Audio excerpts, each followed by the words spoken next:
না, বললেই সব সত্য হয়ে যায় না, তবে তথ্য-উপাত্ত ঘেঁটে অনেক কথাই বলা যায়, যার মধ্যে বেশ কিছু মিলেও যায়। তেমন এক ঘটনাই ঘটেছে 2026 বিশ্বকাপে কোন দল জিতবে তার প্রেডিকশন করেছে সুপার কম্পিউটার, আর সেখানে বিশ্বের সেরা দুই দলকে নির্বাচিত করেছে।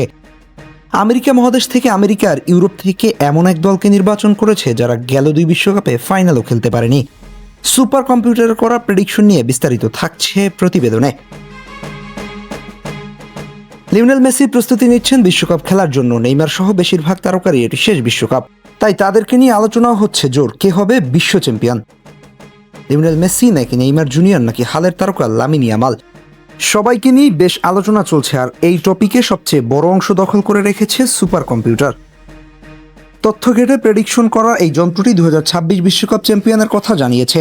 তাদের এই প্রেডিকশন শেষ পর্যন্ত সফল হয় কিনা তা নিয়ে রয়েছে যথেষ্ট আগ্রহ, কারণ এই কৃত্রিম বুদ্ধিমত্তা এর আগে 2022 বিশ্বকাপের আগে প্রেডিক্ট করেছিল, আর সেই প্রেডিকশন তখনও সফল হয়েছিল। তাই কৃত্রিম বুদ্ধিমত্তার উপর মানুষের আগ্রহের জন্ম হয়েছে।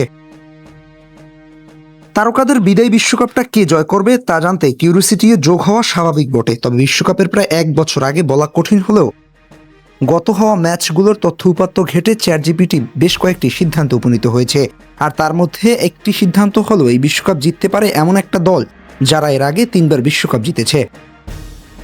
আর এই সমীকরণে সবার আগে আসবে আর্জেন্টিনার নাম, কারণ সবশেষ বিশ্বকাপের পর আর্জেন্টিনা যে ছন্দ ধরে রেখেছে সেটি কন্টিনিউ করতে পারলে এই বিশ্বকাপেও তাদের ঘরে উঠতে যাচ্ছে সোনালি রঙা ওই ট্রফিটি। চ্যাটজিপিটির তথ্য মতে বিশ্বকাপ জিততে পারে লিওনেল মেসির আর্জেন্টিনা, তবে মেসিদের সাথে ফাইনালে খেলতে পারে স্পেন। লামিন বনাম মেসির একটা ফাইট দেখা যেতে পারে বিশ্বকাপ ফাইনালে। এর আগেরবার এমবাপ্পে মেসি ফাইট হলেও এবার হতে পারে সর্বকালের সেরা ও সময়ের সেরা দুই তারকার। দেখা যাক চ্যাটজিপিটির কথা সত্য হয় নাকি ভিন্ন কোনো দল জেতে শিরোপা। আহমেদ হাসনাইন খান, টিম স্পোর্টস।